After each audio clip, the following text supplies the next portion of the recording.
안녕하세요, 김촌입니다. 뜬금없는 윤통의 반국가 세력 발언 파문이 확산되는 가운데 이는 친일파가 즐겨 쓰던 표현이라고 합니다. 노종면 대변인, 광복절을 기해 식민사관에 물든 친일 정권임이 드러나자 이제는 북풍몰이 카드를 꺼냈다.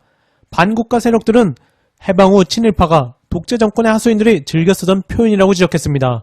논란이 커지자 용사는 북한의 위협과 관련한 말씀이라고 주장했고, 결국 윤통의 우리 사회 곳곳에 압력하고 있는 반국가 세력은 대한민국 내 세력이 아니라 북한을 지칭한 것이란 얘기라는 것인데요.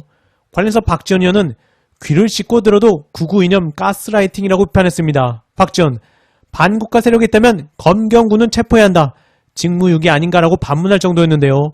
일본의 나라를 내어주는 반국가 세력도 있는데 검경은 도대체 뭐하고 있는 것일까요? 서둘러 탄핵해야겠습니다. 한편 영수회담 관련해서도 용사는 이번엔 국회 정상화 이후라며 또 발을 빼며 튀었고, 한동훈 역시 회담은 하지만 최상병 특검법에는 시한을 건다며 역시나 특검법 논의는 발을 빼며 피하는 상황입니다.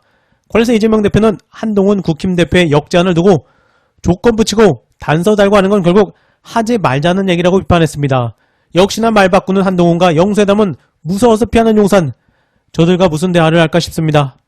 이어서 박정훈 대령 재판 판 커진다, 용산 노린다. 한편 역시나 예상한 대로 김건희 명품백 관련해 김건희를 고발했던 서울해서리가 요청한 수사심의위원회는 안 여는 걸로 결정됐다고 합니다. 검찰이 김건희를 무혐의 처분할 거란 예상이 나오는 가운데 마지막 변수는 검찰총장이 직권으로 수심위를 소집할지 여부인데요. 외부 인사로 구성된 수심위는 기소 여부 등을 판단해 검찰에 권고하는 역할을 하지만 중앙지검은 검찰시민위원회가 수심위를 열지 않기로 결정했다고 밝혔습니다. 역시나인 것인데요. 부끄러운 줄 알아야 할 것입니다. 이런 가운데 주목되는 부분이 열리라는 박정훈 대령의 집념입니다. JTBC, 항명죄로 재판 중인 박정훈 전 수사단장이 윤통에 대한 사실조회를 요청하면서 군사법원에 관심이 집중되고 있습니다. 재판부가 이를 받아들이면 이른바 VIP 경로설 등 6가지 질문이 대통령 측에 전달됩니다. 사실조회 요청을 군사법원이 받아들여야 하지만 윤통이 이 가운데 하나라도 답변을 한다면 사건 규명에 중요한 단서가 될 수 있습니다. JTBC, 사실상 윤통에 대한 기초적인 서면 조사가 될 거라는 분석도 나옵니다. 박 전 단장 측은 동시에 임기훈 전 국방비서관을 증인으로 신청했다고 합니다. 박정훈 대령님의 용기 있는 결단을 응원합니다. 이어서 국민의힘도 정봉주 탈락 무섭다. 정봉주 후보 탈락에 국힘도 겉으로는 무섭다고 쇼를 하지만 민주당원들 집단지성에 무척 부러울 것인데요. 용산 친윤 찍어내기만 하는 국힘으로선 집단지성 자체란 것이 없으니 무척 부러울 것입니다. 오늘 국힘 김근식 교수는 정봉주 행사 무섭다. 전현희 개딸의 굽실이라며 막말을 쏟아냈지만 속마음은 집단지성이 내심 부러운 눈치였습니다. 관련해서 박수현 의원, 이번 전당대회 특징은 뭐냐면 이 시대 정신을 당원들이 어떻게 보고 있느냐라고 하는 것이에요.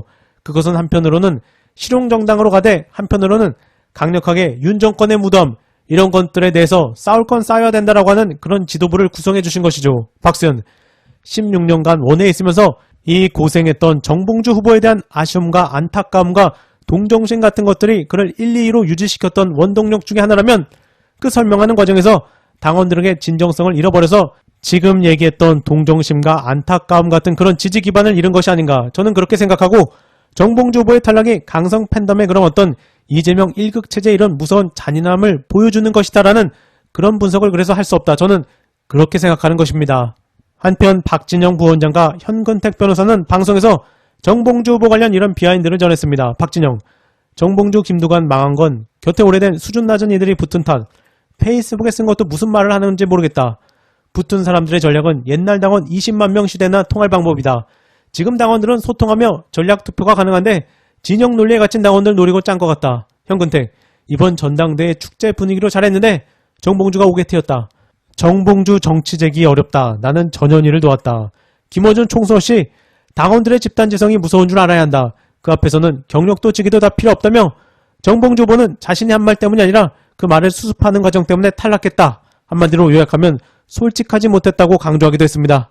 한편 오늘 동아일보에서 의외의 정봉주 후보 발언이 나왔습니다. 동아일보와 인터뷰는 패착인데요. 동아, 정 전 의원은 19일 통화에서 이재명 대표를 등에 업고 호가호위하는 세력을 비판하고 바른 말을 하면 당원들이 받아들여줄 줄 알았는데 오히려 반대였다며 전당대회 마지막 주를 기점으로 정봉주는 안 된다는 조직적인 움직임이 전국으로 퍼졌다고 주장했다. 그는 그럼에도 불구하고 당원들에게 선택이라면 결과를 겸허히 받아들이겠다며 바른 말을 하면 찍어내는 현재의 상황이 시간이 지나면 좋아질 것이라 기대한다고 했다. 동아, 정 전 의원 측은 이 대표가 직접 선거에 개입했다고 주장하고 있다. 정 전 의원 측 관계자는 통화에서 이 대표를 비롯해 경기도 라인으로 불리는 이 대표 측근들이 특정 후보를 찍어야 한다며 전화를 돌리거나 전국을 돌아다니며 좌표 찍기를 했다며 이런 활동들이 선거 막판 전국적인 움직임으로 커졌다고 했다. 그 조직적인 움직임은 깨어있는 시민들의 조직된 힘일 텐데요. 동아일보라 걸러야 하는 부분도 있겠지만 직접 통화한 내용도 있긴 합니다. 일단 정봉주 후보가 다시 벨라를 기약하겠다고 밝혔으니 어떤 행보를 보일지 지켜봐야겠습니다. 네, 어제 더불어민주당은 제1차 정기 전국 당원대회를 치르고 더불어민주당의 새 지도부를 구성했습니다. 250만 당원이 함께 즐기는 축제였고 75%의 대의원 그리고 42%의 권리당원이 투표에 참여한 민주주의의 장이었습니다. 그 현장에서 당원들께서 제게 최고위원의 임무를 맡겨주셨습니다.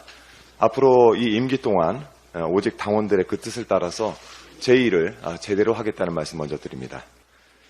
광복절 전후에 벌어진 일만 해도 그렇습니다. 윤석열 정권은 온 나라가 한 뜻으로 기념하는 광복절마저 두 쪽을 냈고 또 언론이 한 몫을 더했습니다. 대한민국의 공영방송 KBS가 8월 15일 자정이 지나자마자 오페라 나비부인을 상영을 해서 온 국민이 일본 기미가요를 듣게 만들었습니다. 이래서 해야 되겠습니까? 그래서 언론개혁은 지금 이 순간 가장 시급하고 중요한 개혁 과제입니다.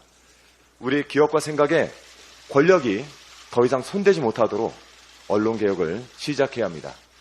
이번 전당대회를 거치면서 당원들과 국민께서는 민주당 새 지도부의 언론개혁을 명하셨습니다. 그 시대적 사명을 빠르고 확실하게 달성할 수 있도록 유능한 민주당의 진면목을 보이도록 저도 함께 최선을 다하겠습니다. 대통령은 또 대한민국 공직자는 대한민국 국민들이 뽑은 국민의 대리인들입니다. 대통령실에서 배려해야 될 것은